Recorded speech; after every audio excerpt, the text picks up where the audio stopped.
Hi, everybody. I'm Jordan Ostroff with Legalese Marketing, and this is Exhibit A Attorneys, where we interview attorneys and other experts across, I guess at this point, the globe, to talk to us about what it takes to truly be the Exhibit A of a successful attorney.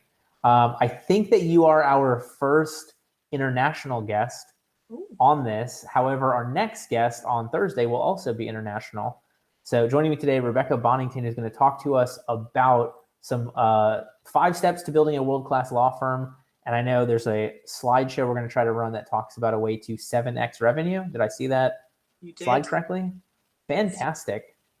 So if you want to listen to more from us after this show is over, we'll be live for about the next 40 minutes.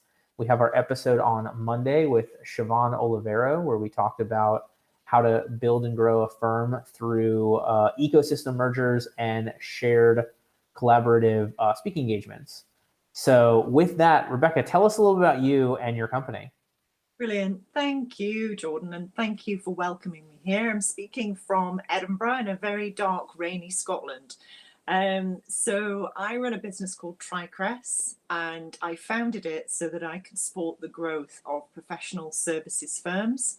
It's a sector that's often overlooked, and it's full of fantastic people with a huge amount to offer. They're usually experts in their field, but don't have a huge amount of business training.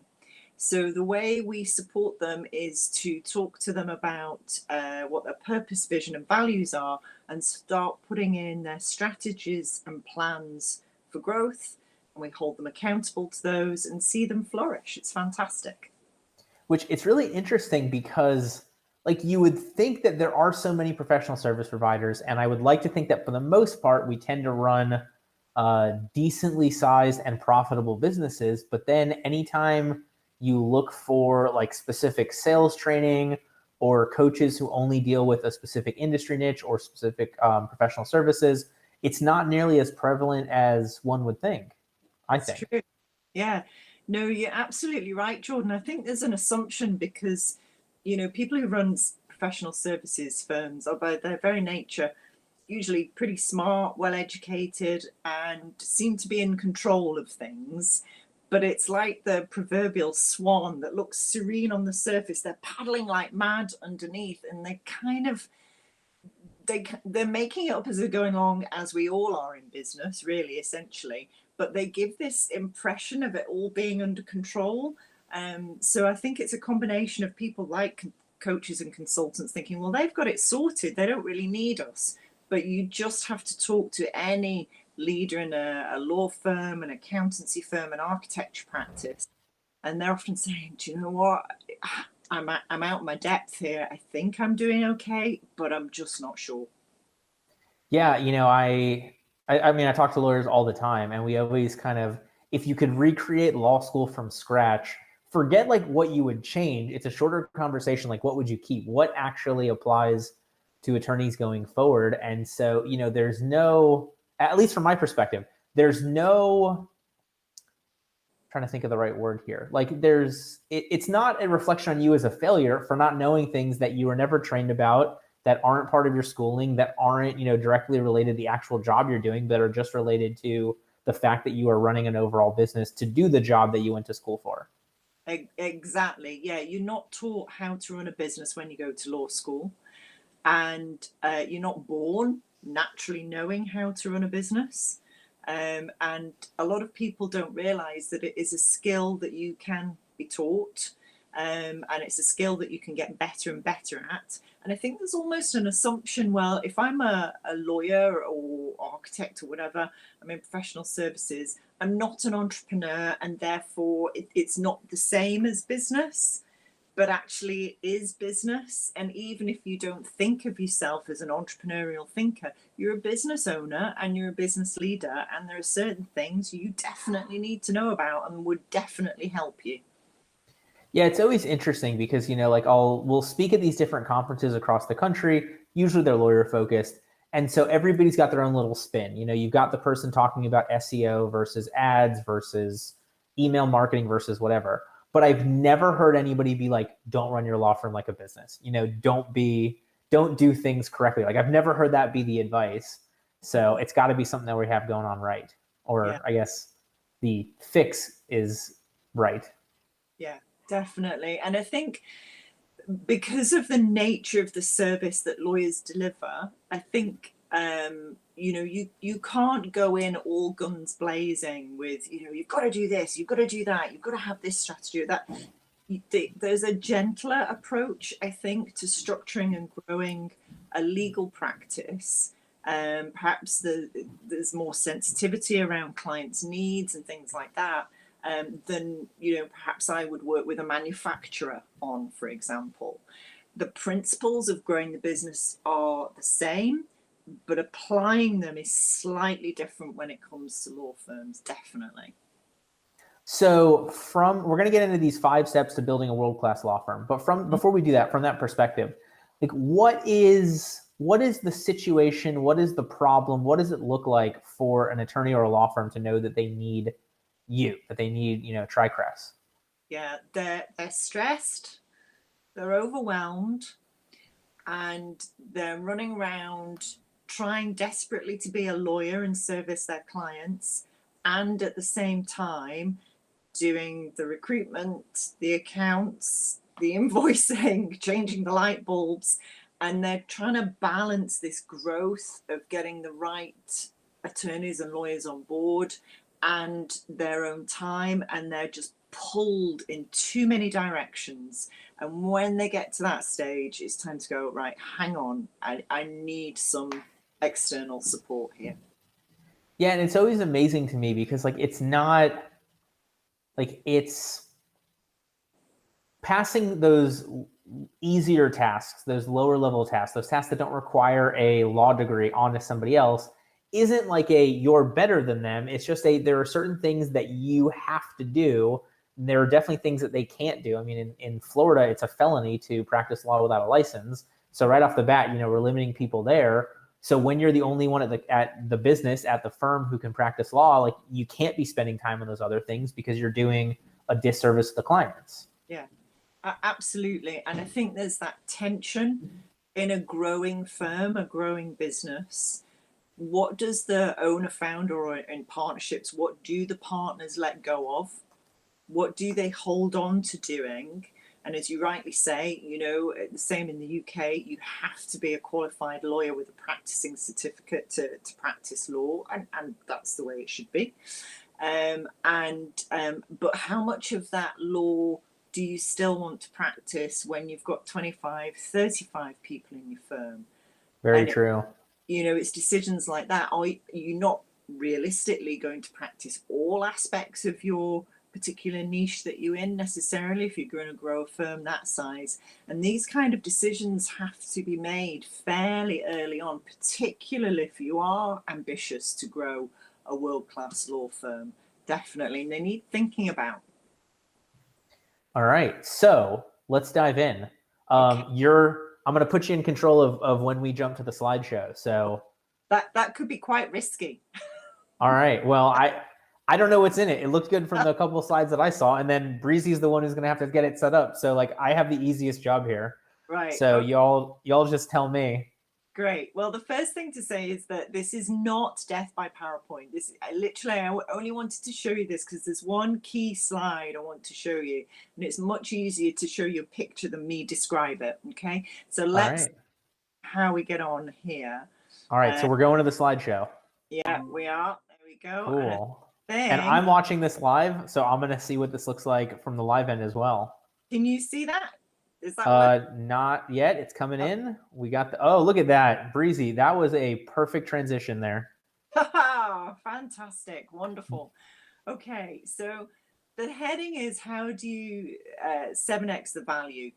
And I put the title of world-class law firms because what's beautiful about the process I'm about to talk to you about is not only does it create more value in your law firm, but it also creates world-class attributes in your law firm. Does it make you the biggest law firm in the world? No, but what it does do is it really puts you on the map, either in your geographical area or in your particular niche that you're in within law. And so creating the value builds a sustainable business, which in turn builds credibility, better clients, better employees, all of that wonderful stuff. So that's to put it in context, first of all. We're going to skip about how fabulous we are because we don't need that. This is the key equation, if you like, that I'd like you to bear in mind. When we talk about value, it's profit times multiple, okay? We all understand profit. That's absolutely fine. It's the multiple that less of us understand. And can I jump in there for a second? Sure. So can you actually explain to us what you're talking about for profit? Because I have talked to a number of lawyers that get it totally right. I've talked to some that don't get it as right. So when from your perspective, what is profit? So profit is very, in the simplest terms, you take away your costs from your revenues. Absolutely simplest terms. So before the partners have paid themselves any kind of profit share or anything like that, you add up all the costs of the firm, your staffing costs, running costs, you add up all the revenues and you take one away from the other at a very basic level. And you can get really fancy with that, but I want to keep this simple.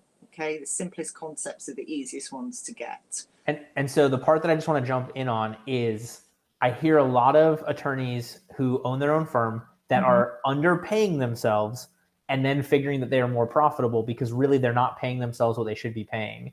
And so I'm always of the profit first model mindset of your profit is what is left over after you are actually paid what you should be paid for what you are doing.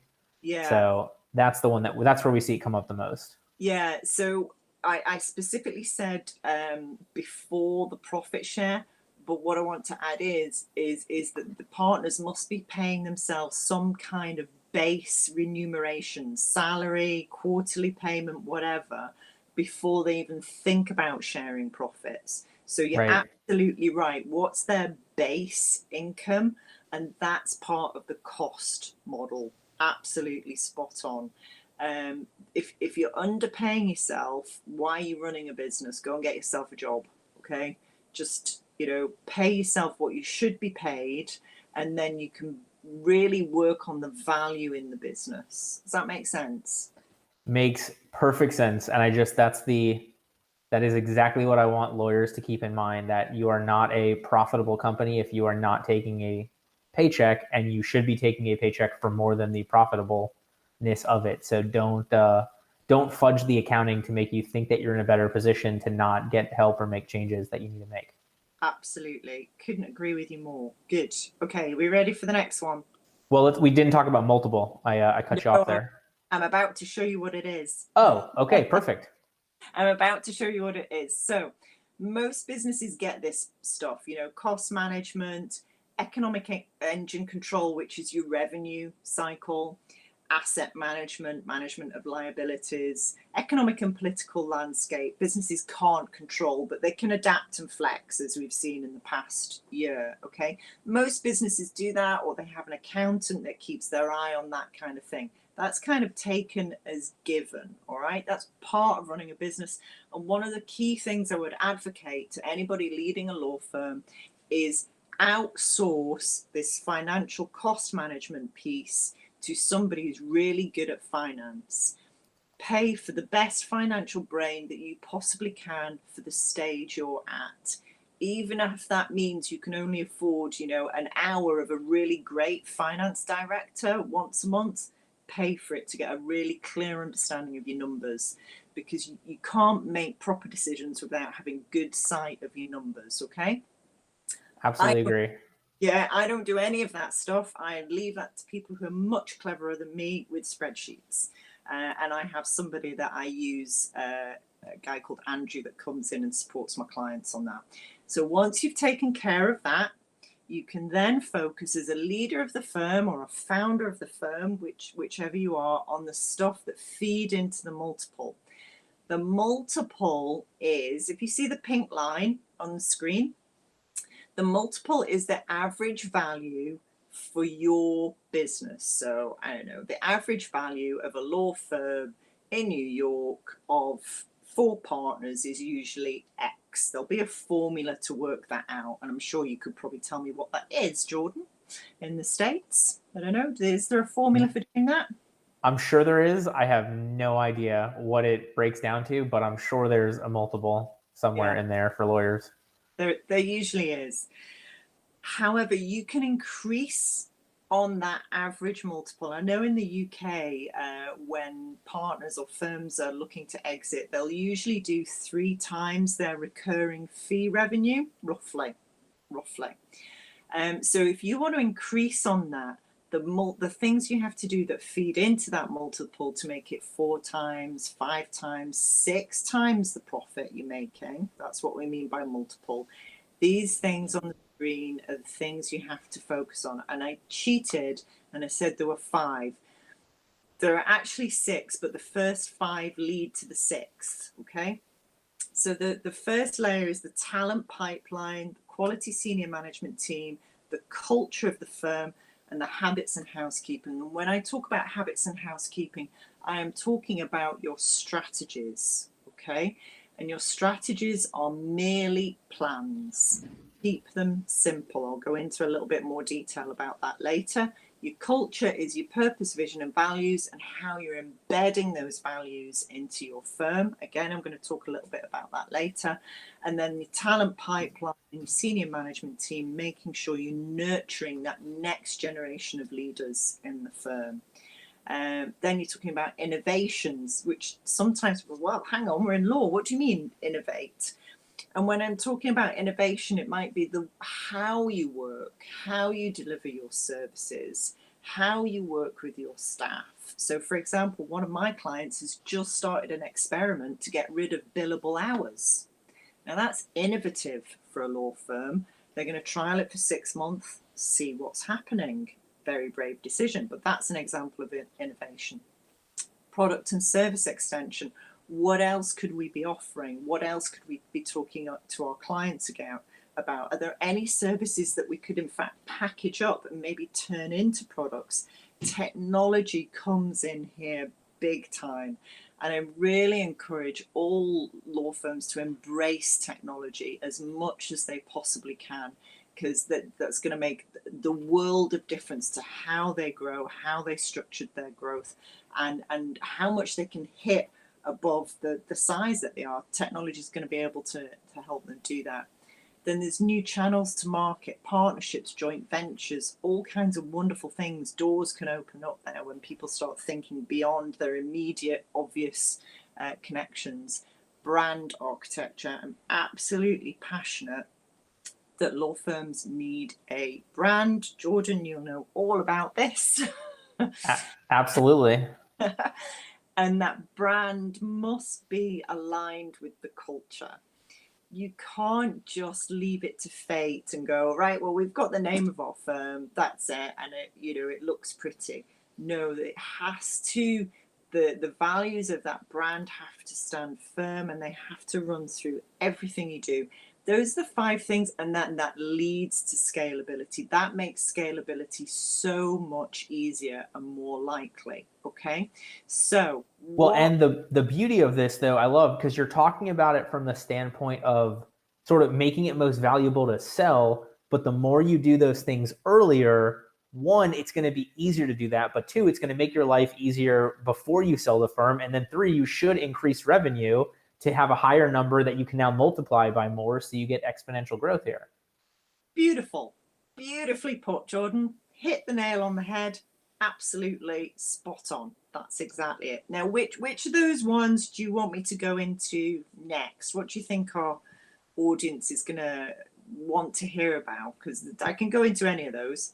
Do you have more slides, or is this the end of the slideshow? No, let me show you one more. Okay, let me show you this Okay. one. Because people ask me about culture, and it's really fashionable at the moment to talk about your purpose and purpose-driven businesses and having a vision and values, and businesses go, well, do I need that? Should I have that? What does it actually mean? Will it do me any good?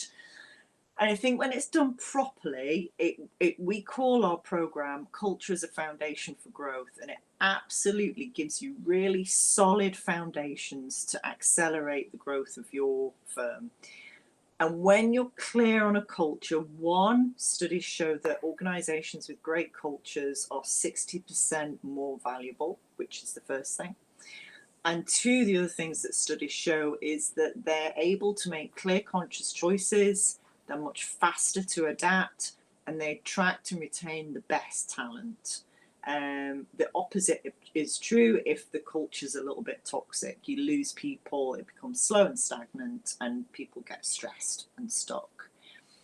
Yeah, I always tell people, I sort of look at it as like brand is your external culture and culture is sort of your internal brand. Like what you want to be known for should be really like the core of your company's being. So, right, Jordan, your external promise has to match your internal promise to your teams. And in fact, I would suggest that your internal promise, that delivering your brand promise to your internal customers, they're the most important customers, because you get that right, then they will service and look after your external customers beautifully. Yes, definitely. I love that. All right, so let's do this. Anything else that you want to share from the slideshow? Because it's a lot easier for Breezy to run our photos without the slideshow as he's jumping back and forth here. Cool. The last thing I'm going to talk about is values. So I'm going to exit the slideshow now. Okay. Okay. Because, and I'm going to stop presenting. There we go.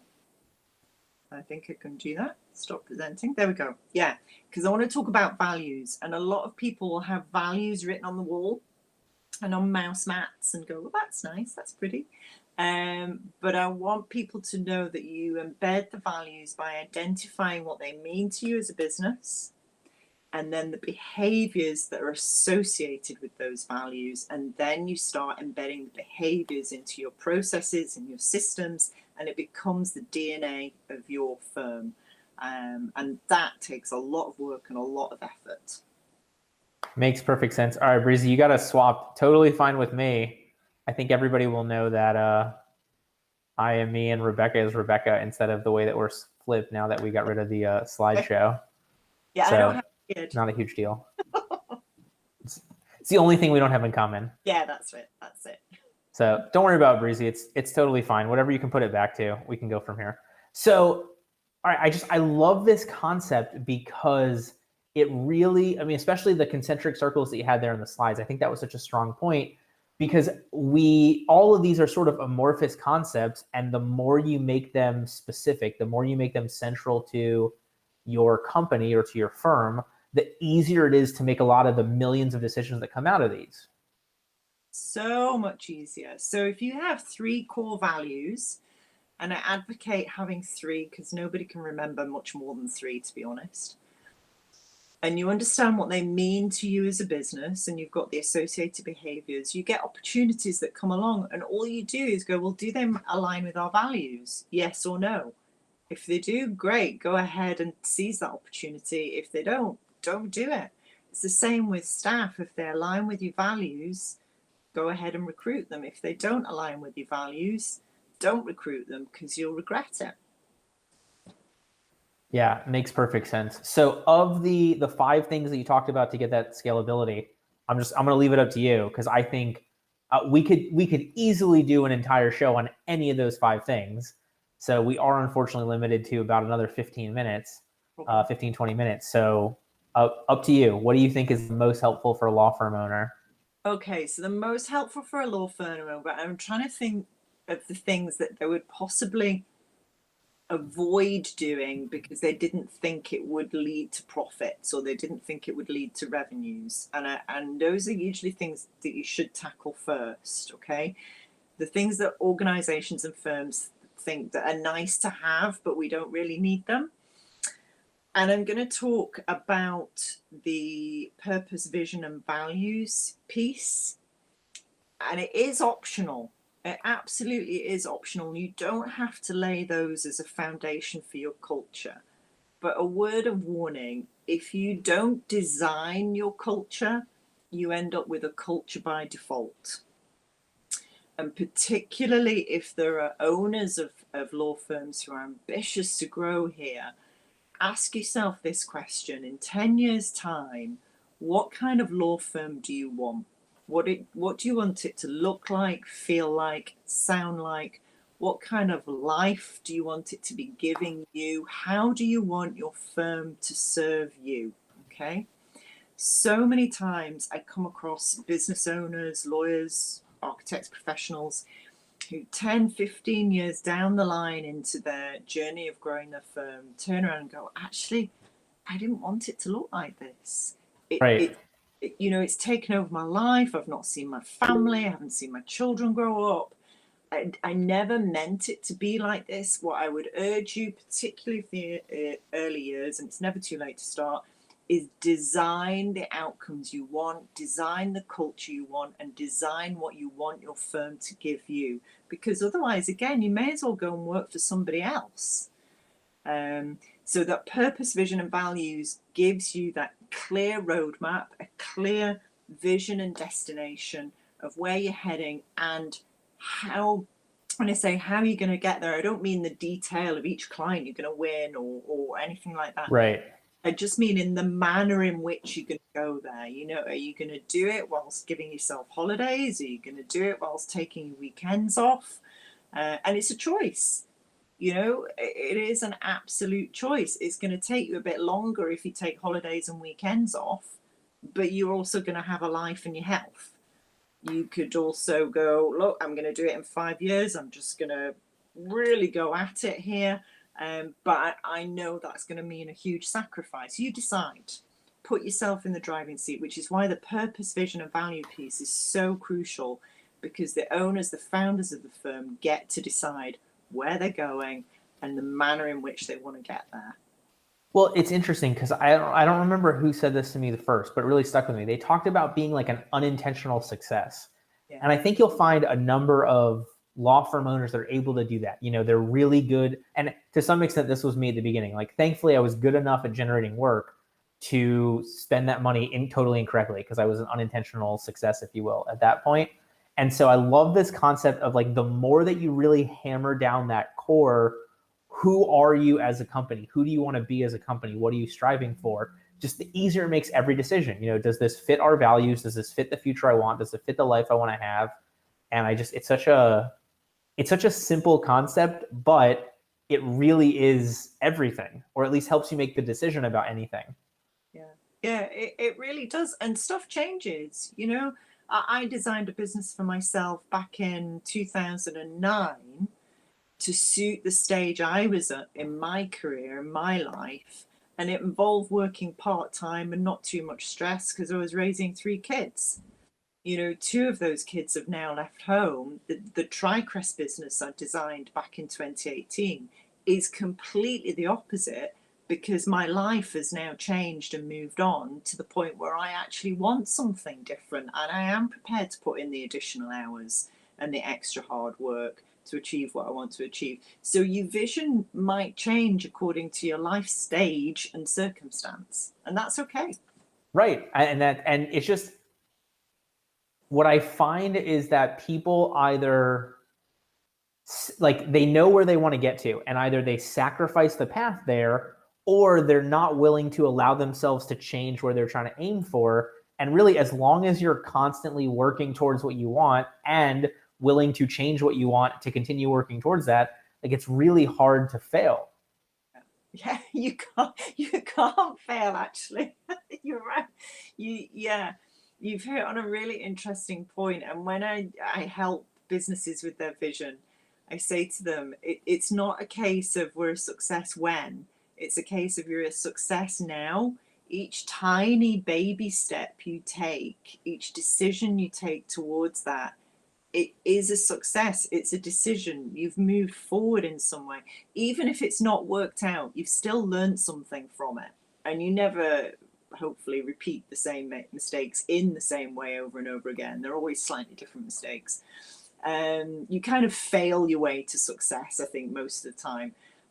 But yeah, you've got to enjoy that process. Don't put off enjoying that process. Enjoy it whilst you're in it, without a shadow of a doubt. Life's too short not to. Yeah, no, and it's And it just goes back to what you said a couple times now, but like, why are you in business? You know, like you should be in business to fund the life that you want to have. You may not be able to afford the lifestyle that you want, but you should be working towards, you know, that life in some manner. And obviously, like, it's always a question of, I think, making the shorter term sacrifices to get the longer term gains. You know, we're not all going to work 1 day a week right now, but we may work towards that over the next 10 years or so. Yeah, without a doubt. And as your firm grows, there'll be things that you want to focus on more because you enjoy them and you're really good at them. And the other things that you'll delegate and find things that people are better at than you. And that's where the strategy side comes in. I'm cheating a little bit here saying, look, culture, purpose, vision, and values, it goes hand in glove with the strategy. You create the vision, then it's like, okay, let's break that down. By the end of the next 12 months, we're going to be here. Right. And again, keep it simple. We're going to be here and we're going to be doing this, and it's going to give us this. That's the simplest 12-month strategy. And then you break it down into quarters, right? Well, at the end of this quarter, we're going to be here and we'll have done this. And by the time we've done 4 quarters, we should have met where we thought we were going to be. Okay. And I want to encourage everybody to set those 12 months strategies to be really quite large. Okay. And look at them and go, I have no idea how we're going to achieve that. Okay. Don't set ones that you go, oh yeah, we'll get that. Set ones that are going to stretch you. And even if you don't meet them, and I would suggest if you meet them consistently, then you're not setting them big enough. But the juice is in the journey. It's the stretch where you get the learning. It's that, crikey, that's a really big goal, that plan that we've got to head for. But it's the learning that you get on the way that creates that world-class firm, because you learn so much as you stretch yourself. Well, and the beauty of this is literally nothing that we've said during this entire conversation has been a specific thing that you need to work towards. But the more that you are answering that question in the way that is honest and right and genuine to you and your firm and your culture, the easier it's going to achieve it, the more you're going to enjoy achieving it, and the more it's going to be exactly what you wanted anyway. Exactly. You cannot lose. You can only win. So our purpose at Tricres is to make it happen for every business on the planet. That gets me excited and out of bed every morning. Even if I make millimeters worth of progress towards that, I've had a good day. Okay. If you're a lawyer and you know, I don't know, human rights lawyer, environmental lawyer, you want to change the world, change the planet, that gets you out of bed every morning. Everything you do is working towards that. Your values will stem from that. And the decisions you make to build your business will all be gathered around that. Yeah, you can only win.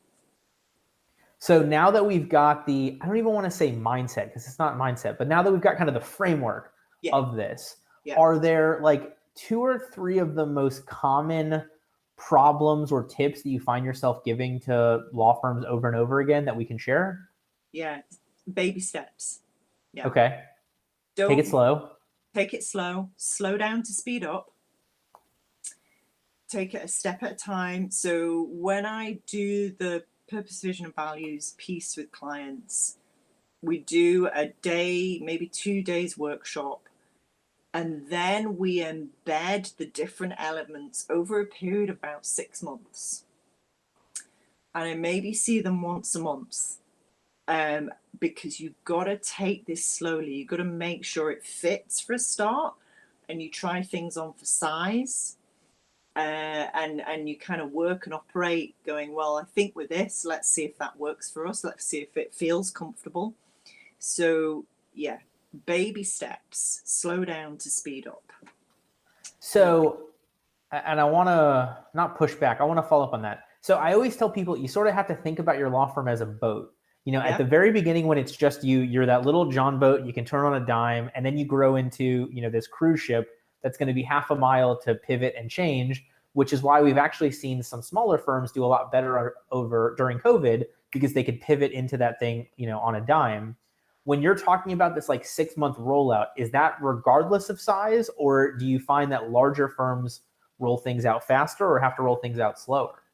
Okay, so larger firms, give me a definition of larger firms in this context, and I can use a real life example. Sure.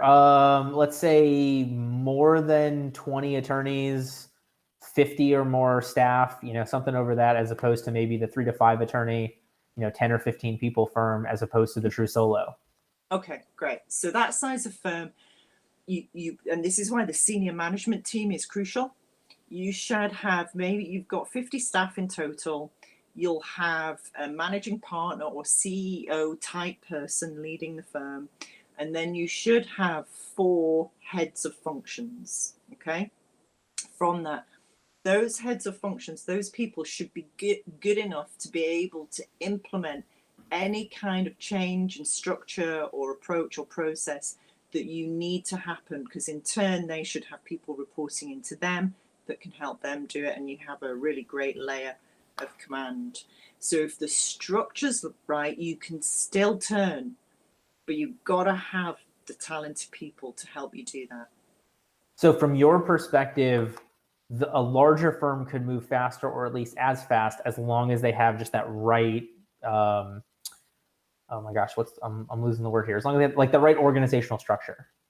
Absolutely, who are empowered to make decisions. So the mistake leaders at the top make is that they will delegate the task, but they won't delegate the accountability and responsibility. All right. So if you delegated the task, make sure you delegate the accountability and responsibility so that not everything keeps having to come back to you. Yeah, that's why I'm big on Kanban boards now, so you can see where the bottlenecks are, and you could see if it's always the same person. And ideally, usually it's the client who's always the bottleneck. Like, you got everything done, you're waiting on them to review, but not everybody's that lucky.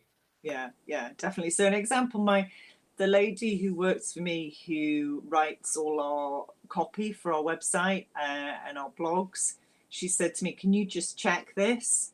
And she's worked for me for about 3 months now. For the first couple of things, I checked and saw that she was brilliant, much better than me. And I went, "No, I'm not going to check it. I've delegated this to you. It's your accountability and responsibility. No, I'm not going to check it." Because if I said, "Yeah, I'm going to check it," then she has no responsibility for it whatsoever. So I went, "No, if you think it's right, then go ahead and publish." Yeah, and that's such a fine point, because I think, well, so one, we're not taught to delegate in law school, and I think a lot of lawyers have that problem. But the difference between delegating the task and delegating the responsibility is close, but it's a huge difference. I mean, that's where you're getting somebody empowered to change the system, fix the system, find better solutions, as opposed to somebody who's just doing grunt work. Absolutely. Employ smart people and then leave them to get on with it. I love it. That could be the best takeaway from this. I was many years in recruitment, and I used to recruit lawyers, and they would come to me and say, "Why are you leaving the firm?" It was never salary, by the way. That was always the headline, salary. And then you dug a little bit further. It was never salary. It was, "I don't get to do any of the interesting work. The partner takes it all." Okay. Give talented people great work to do, and they'll stick with you. Makes perfect sense. It keeps you free to grow your business and find even better work. Right. And find even more people that could find more of that great work and be better and the expert at doing more interesting work, and just consistently try and, I guess, snowballing, but in a good way. Yeah, absolutely. You keep raising yourself up so that other people keep raising themselves up. And it's fantastic. It's great. It creates a really happy culture in a firm. So as we're getting towards the end of this, I'm sure there's a bunch more, but what other insight and wisdom do we have to talk about for the 5 steps to building a world-class law firm? Yeah, so one of the things I'm not gone into a huge amount of detail about is your revenue cycle, where you get your clients from, how you talk to your clients, how you look after your clients, and are you getting the right clients? So there's a temptation to just go, "Oh yes, we're a full service law firm and let's get everybody." Right.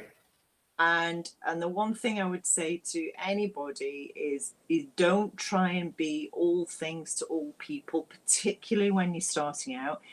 The big global law firms can do it because they're huge and they've scaled up. Okay, they can have massive functions that just do one thing, and they can have lots of them. But as you're growing, get known for being really good at one particular thing really well, and you will be able to branch out from there. Don't be tempted to try and do everything for everybody. Pick a niche, stick with it, and I promise you'll get other opportunities that will grow out from that if you want them. And the one thing along those lines I always add, so if you are medical malpractice, personal injury, anything contingency fee, that currency cycle, that payment cycle has to include how long it takes you to get paid on the case as well, because a lot of these cases will take 4 years. And if you don't know the finances of how many cases on day one equals the right payments on day 1200, you're going to be in trouble at a point where you can't change what you're doing. Absolutely, I totally agree. So you've got to work out your business model. You've got to work that out early on so that you structure accordingly. And it may be, Jordan, that if you know that you're not going to get paid out for 4 years, you have some small products or smaller services that are related to Right. the one that get you money drip fed along the way. Yeah, definitely. But don't be tempted to go off in a completely different direction. Yeah. Right. Makes total sense. All right. Any other most important? I mean, I know, like I said, we could easily do an hour on every one of these 5 things, but in 2 to 3 minutes, anything else I want to make sure we add on there? Yeah, absolutely. Invest in your own leadership development. You're gonna be leading people, okay? You won't just be a lawyer anymore. You will be a leader of people. Please invest in your own leadership development for your own sanity, apart from anything else. And I think it will reap you such huge rewards personally and professionally, and you'll have a much stronger business. It's often neglected by people in professional services, but please do invest. It's not a luxury, it's a necessity. It's not an indulgence, it's really important. And the fine point there I got to make is being a leader and being a manager are often 2 very different things. Like for me personally, I hate managing. Like it is my least favorite thing. I don't want to micromanage. I don't want to macro manage. I want to lead. And there's a difference in there that is the difference between me liking it and hating it, and also usually between me being a burden or not in terms of what's going forward. So yeah, yes, leadership is humongous. It's massive. And again, we could do, I have an 8-month program for leadership, so we could have 8 hours on that, Jordan. There we go. All right, so let's do this. We're getting towards the end here, so I want to make sure that we talk about our next show. So also another international guest, Filippo Piras with Shield. For those of you that don't know, Shield is probably the leading addition to LinkedIn. The program goes in and goes through all of your LinkedIn posts and figures out what makes the most sense and will get you the most engagement and how you can then use that to continue and grow. So he's going to be sharing with us the top 7 ways on becoming a thought leader in your niche. I would drive you to Jay Harrington's video that was a couple weeks ago, who talked about thought leadership and some LinkedIn tips. We'll do a lot of the follow-up here, but in a slightly different technique. Jay does it from more of a coach consultant standpoint. Filippo does it obviously more from a product standpoint, actually having the one that goes into or integrates with LinkedIn. And we'll get into that in more detail. So, but I cannot let you go, Rebecca, without the one more golden nugget, one more diamond nugget of wisdom. So if somebody's been listening to this for the last 45 minutes and they take nothing else from this, what is the biggest, most important takeaway thing that they have to know if they want to be the exhibit A of a successful lawyer? Well, first of all, thank you for staying for that length of time. I really appreciate it. The one thing of being really successful lawyer, okay, I would suggest and I advise this of leaders in all kinds of walks of life. Look in the mirror first. If you're not getting the results you want, look in the mirror first, okay? Most of the time, we are getting in the way of our own success. Get out of your own way and work out what it is that you perhaps need to do more of, do less of, let go of, and then the path will be clearer.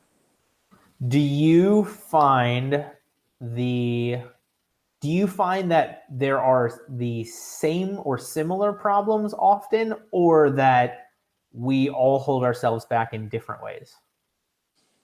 I think human beings have a wonderful potential to hold themselves back.